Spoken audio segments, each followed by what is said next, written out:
Uma das séries mais populares do final dos anos 2000 foi Dexter. Era a história de um analista forense que trabalhava para a polícia de Miami durante o dia e à noite se transformava em um serial killer com um código muito particular. Ele só matava criminosos que haviam escapado da justiça. A série tinha tudo que cativava o público: tensão, sangue, segredos e um protagonista que parecia um monstro, mas com quem, de alguma forma, era possível ter empatia. Mas o que ninguém imaginava é que, em um canto do Canadá, um homem estava tão obcecado por aquela ficção que decidiu torná-la sua realidade. Seu nome era Mark Twitchell, um aspirante a cineasta que logo seria conhecido por um apelido aterrorizante: o assassino Dexter. Mark Twitchell nasceu em 1979 em Edmonton, Canadá. Desde jovem, ele sonhava em ser diretor de cinema. Tinha um fanatismo profundo por Star Wars, vestia-se como personagens e era ativo em fóruns de internet onde compartilhava fanfilmes. Ele chegou a dirigir um curta-metragem inspirado no universo de George Lucas, chamado Secrets of the Rebellion. À primeira vista, ele parecia um geek inofensivo com grandes aspirações em Hollywood, mas sob essa fachada escondia-se uma personalidade sombria, narcisista e manipuladora. Sua obsessão por fama e reconhecimento o afastava gradualmente da realidade. O que diferenciava Twitchell de outros jovens com sonhos cinematográficos era que ele não queria apenas contar histórias violentas, ele queria vivê-las. E é aí que Dexter entra. Twitchell era fascinado pela ideia de um assassino meticuloso e frio que preparava salas forradas com plástico para desmembrar suas vítimas. Ele estava tão absorvido pela série que decidiu replicar seus métodos. Não estamos falando de um fã comum que cita falas ou veste camisetas. Estamos falando de alguém que começou a planejar sua vida seguindo o roteiro de um assassino fictício. Em 2008, Twitchell começou a trabalhar em seu próprio roteiro chamado House of Cards. Não era um projeto qualquer, era a história de um homem que atraía estranhos por meio de encontros falsos para assassiná-los em uma garagem. O enredo não era um produto de uma imaginação aleatória, era um mapa do que ele mesmo queria fazer na vida real. A parte mais perturbadora é que ele não escondeu essas intenções. Em seus arquivos pessoais, ele escreveu o que mais tarde ficou conhecido como seu Diário Dexter, onde detalhava como planejava matar e como se sentia a respeito. Uma frase em particular gelou os investigadores: "Isto não é uma fantasia, é o que quero fazer." Mas antes de colocar seu plano em ação, Twitchell ensaiou. Ele contatou um homem através de um site de namoro e o atraiu para sua garagem com a promessa de encontrar uma mulher. Quando a vítima entrou, encontrou uma cena saída de um episódio de Dexter: paredes cobertas de plástico, um ambiente preparado para um crime. Twitchell o atacou com uma arma, mas o homem conseguiu se defender e escapar, correndo por sua vida. Foi um milagre. No entanto, ele não denunciou a tentativa de assassinato imediatamente, o que deu a Twitchell a oportunidade de aperfeiçoar seu plano. Pouco tempo depois, em 10 de outubro de 2008, outro homem caiu na armadilha. Seu nome era Johnny Altinger, um trabalhador da indústria petrolífera de 38 anos. Ele havia combinado de se encontrar com uma mulher que conheceu online e recebeu instruções para ir a um endereço, a garagem que Twitchell havia transformado em sua sala de matança. Quando Johnny chegou, não havia mulher esperando por ele. Em vez disso, estava Twitchell, disfarçado com uma máscara de hóquei, pronto para atacar. Ele o atingiu com um cano e o esfaqueou até a morte. Depois, desmembrou o corpo e tentou descartar as partes em um bueiro inútil. Foi literalmente o roteiro de seu curta-metragem trazido à vida. O que Twitchell não havia calculado é que Johnny havia contado aos amigos sobre o encontro. Ele lhes enviou mensagens dizendo que ia se encontrar com uma mulher e depois, estranhamente, um e-mail posterior dizendo que estava fazendo uma viagem repentina com ela. Seus amigos imediatamente suspeitaram de algo errado. O tom da mensagem não parecia o dele. Eles alertaram a polícia e uma investigação começou, que rapidamente se concentrou em Mark Twitchell. Ao vasculhar seu computador, encontraram o roteiro de House of Cards e, o mais arrepiante, o Diário Dexter. Lá, Twitchell narrava seus crimes como se fossem experiências de um diretor contando cenas. Frases como "minha primeira experiência de matar" deixavam claro que aquilo não havia sido um acidente ou um impulso repentino, mas um plano deliberado. I'm here to talk to you tonight because the fact that you happen to be the renter of a garage that has come to our attention due to a missing person. Okay? Now, first of all, can you please state your name for me? Mark Twitchell. I'm just thinking about this. I mean, it's kind of odd that you're filming that kind of thing. Mm-hmm. And we end up drawn to that garage because of a missing person who supposedly went there. really freaky too. And as soon as they called me on the phone, as soon as Maxwell called me and said that, you know, this is what's going on, I get this weird chill. Now, you've been told that we're looking for a missing man. Mm-hmm. Okay. Have you been told his name? No. Okay. The name is John Okay.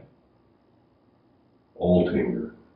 Altinger. Okay. Does that name ring a bell to you or mean anything to you? No. Never heard it before? No. Now, do you have any girls that are employed by you or that take part in anything? And it was in and around the same sort of time frame that you were there. You know, that he would have been there. Okay. Like in the afternoon. Really? Yeah. And he was supposed to go there and meet a girl who described the address and told him how to get there. Now this is really met through, an internet site. Does the name Jen mean anything to you? No, Constable Maxwell asked me about that too, and Yes. I don't Yeah. know Jen or anything like that. So the name Jen doesn't mean anything to you. You don't know a Jen. You don't have an actress named Jen. Mm-hmm. So once again, John Altinger is not a name you've known. Nobody like that's tried to rent the place from you. Nobody by the name of Jen means anything to you. No. Ao ser entrevistado pela segunda vez, Mark tirou um ás da manga, dando uma história simplesmente ridícula. Ele disse que havia esbarrado em Johnny antes de ele fugir para Costa Rica e que Johnny vendeu seu carro para Mark por $40. There's something else I want to tell you, Mark. And that's that there's absolutely no doubt in my mind that you're involved in the disappearance of John Altinger.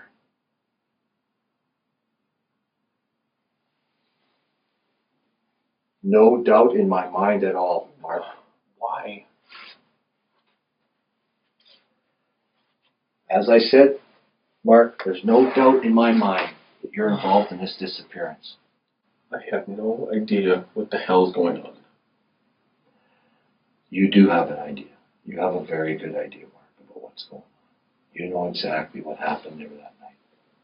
You know very well that you don't buy a car that's worth over $10,000 from someone for $40.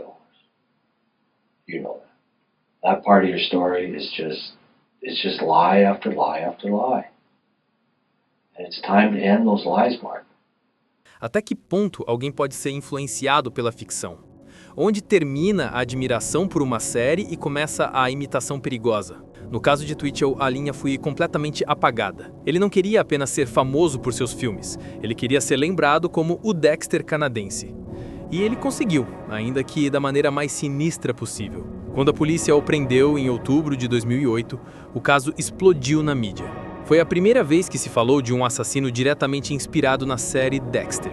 Os jornalistas o chamaram de Dexter da vida real, e o público se perguntou como alguém poderia confundir ficção com realidade de forma tão completa. Em junho de 2010, quase 2 anos após sua prisão, e enquanto ainda aguardava julgamento, Mark entregou à polícia um mapa desenhado à mão, destacando o local onde descartou os restos mortais de Johnny Altinger. A polícia também o levou pela cidade para ver se ele conseguia indicar mais alguma coisa. You'll still be able to be young enough to write a movie about this. This could be your ticket, and it'd be a movie about yourself, based on a true life story. Hey, Mark, are we beating a dead horse here, or are you going to tell us where the body is? Simple question, Mark. Can't you answer that? I think we've been pretty decent with you. You can at least give us an answer on that. Our investigation is impeccable. Our evidence is flawless. Evidence speaks for itself, as I said. The only piece of the puzzle that's missing is returning Johnny Altinger to his family. The decent thing to do. All we're saying is you can end the story and just satisfy the family. And we're just trying to do our jobs. But with or without the body, I have no doubt in my mind, no doubt whatsoever, that you will be convicted of first-degree murder. Minimum 25 years, no chance of parole. What are you thinking about, Mark? I'm curious. What does the man think about who's on his last ride in the city, facing the type of sentence you're facing? What does he think about? You can put those thoughts down for your movie or your book. diary. What were you thinking about this whole ride? Is that the lock you bought at the store there? I showed you the Walmart receipt? Combo lock, you put it on here, you put it on the front. Too easy. Way too easy, Mark. Durante o julgamento, a promotoria apresentou as evidências, o roteiro detalhando um crime idêntico ao de Johnny Altinger, os restos mortais que foram encontrados e, sobretudo, o diário. Twitchell se defendeu dizendo que tudo era parte de um jogo de interpretação de papéis, um experimento para sua criatividade, mas ninguém acreditou nessa desculpa. Em 2011, ele foi condenado à prisão perpétua, sem possibilidade de liberdade condicional por 25 anos. O caso deixou mais perguntas do que respostas. Twitchell era um psicopata desde o início ou sua obsessão por Dexter foi o gatilho que o levou a cruzar a linha? Os psiquiatras que o avaliaram o descreveram como um narcisista extremo, incapaz de empatia, obcecado por controle e manipulação. Seus amigos de infância o lembravam como charmoso na superfície, mas frio e calculista quando não conseguia o que queria. Tudo isso sugere que Dexter não criou o monstro, apenas lhe deu um disfarce para se encaixar. O que é inquietante é pensar que em um mundo cheio de ficções violentas, sempre existe o risco de que alguém leve essas histórias a sério demais. E a parte mais arrepiante é que ele documentou tudo, como se quisesse deixar para trás um filme de sua própria queda. Após a prisão de Mark Twitchell, Edmonton se tornou o epicentro de um debate nacional. Até que ponto a ficção pode moldar a mente de uma pessoa?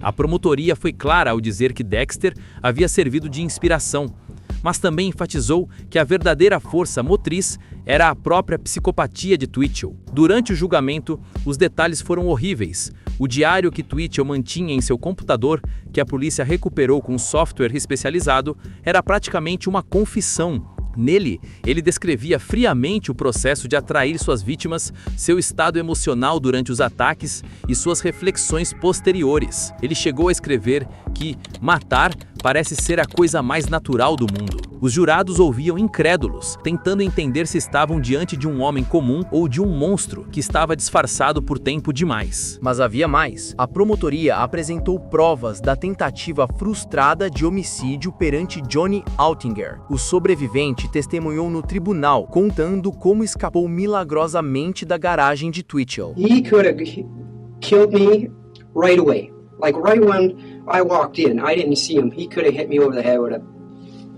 a bat, a baton, or anything. He could have knocked me unconscious right away. And I don't know why he did that. His whole plan was to use this taser thing on me first, and I was stupid on his part. But he had many chances to kill me, he never did. So he had that's what I thought afterward all this happened. He had a bigger plan for me. I thought maybe he was going to handcuff me and take me somewhere and do something. Seu depoimento reforçou a ideia de que o crime contra Altinger não havia sido um erro, mas uma segunda tentativa após um ensaio fracassado. O tribunal estremeceu ao ouvir como esse homem havia visto a mesma montagem com plásticos e disfarces, como uma réplica da série Dexter. A diferença era que ele havia corrido rápido o suficiente para se salvar. Um dos momentos mais tensos do julgamento foi quando o roteiro de House of Cards foi lido em voz alta. O documento descrevia, ponto por ponto, o que a polícia acreditava ter acontecido com Johnny Altinger. Desde o engano do encontro até o ataque com o cano, a semelhança era tão óbvia que era impossível pensar em coincidência. Para a promotoria, aquele roteiro não era um simples exercício criativo, era um mapa de assassinato. A defesa tentou apresentar Twitchell como um artista incompreendido, alguém que havia perdido a linha entre a ficção e a realidade, mas que não agiu com plena consciência de seus atos. Eles argumentaram que sua obsessão por cinema e cultura geek o havia levado a experimentar de forma doentia com ideias que deveriam ter permanecido no papel. No entanto, o júri não se convenceu. A frieza de seus escritos e a brutalidade do crime eram muito evidentes. Quando a prisão perpétua foi finalmente decretada, Twitchell mal demonstrou emoção. Alguns jornalistas descreveram sua reação como de alguém assistindo a tudo de fora, como se ele próprio fosse um espectador de seu próprio filme. Esse distanciamento emocional foi interpretado por especialistas como mais um traço de seu narcisismo e psicopatia. Anos depois, a história de Twitchell permanece um estudo de caso em criminologia e psicologia. Para alguns especialistas, representa um claro exemplo de como indivíduos com tendências psicopatas buscam máscaras sociais, seja cinema, séries ou profissões artísticas, para ocultar seus impulsos. Para outros, o caso levanta a incômoda questão de saber se a cultura da violência na ficção pode influenciar diretamente o comportamento criminoso. Um detalhe curioso é que, mesmo da prisão, Twitchell tentou manter a narrativa de sua vida como se fosse um filme. Ele se comunicava com jornalistas, tentava justificar suas ações como experimentos e nunca parava de fazer referência à sua paixão por cinema. É como se ele quisesse que seu nome fosse, para sempre, ligado ao mito do Dexter canadense. E, de certa forma, ele conseguiu. Outro aspecto perturbador é a frieza com que Twitchell tentou descartar o corpo. Os restos mortais de Johnny foram encontrados parcialmente em um bueiro e em sacos plásticos, mas algumas partes nunca foram totalmente recuperadas. A brutalidade com que ele agiu mostra que não era um amador, mas alguém que havia pensado em cada detalhe para esconder evidências. No entanto, como acontece em muitas histórias de serial killers, um erro o entregou: as mensagens suspeitas enviadas da conta da vítima. Essa tentativa desajeitada de encobrir o desaparecimento foi o que alertou os amigos de Johnny e precipitou a investigação. Poderia ter havido mais vítimas? É uma pergunta que os investigadores nunca conseguiram responder com certeza. O diário de Twitchell sugeria que Johnny não era um caso isolado, mas o primeiro de muitos. Detetives exploraram conexões com outros desaparecimentos, mas nunca encontraram evidências conclusivas. No entanto, o simples fato de a intenção ter existido arrepiou a todos. Se ele não tivesse sido preso em 2008, talvez hoje estivéssemos falando de um serial killer muito mais prolífico. Mark Twitchell borrou a linha entre ficção e realidade até que ela desaparecesse completamente. Um homem que tentou transformar um roteiro de televisão em um crime real. Mas e se a inspiração para o horror não tiver vindo da TV, mas da própria vida real? Décadas antes de Twitchell, outra história mostrou como o cinema e a morte se cruzaram, da maneira mais perturbadora. Clique no vídeo na tela para descobrir a história completa.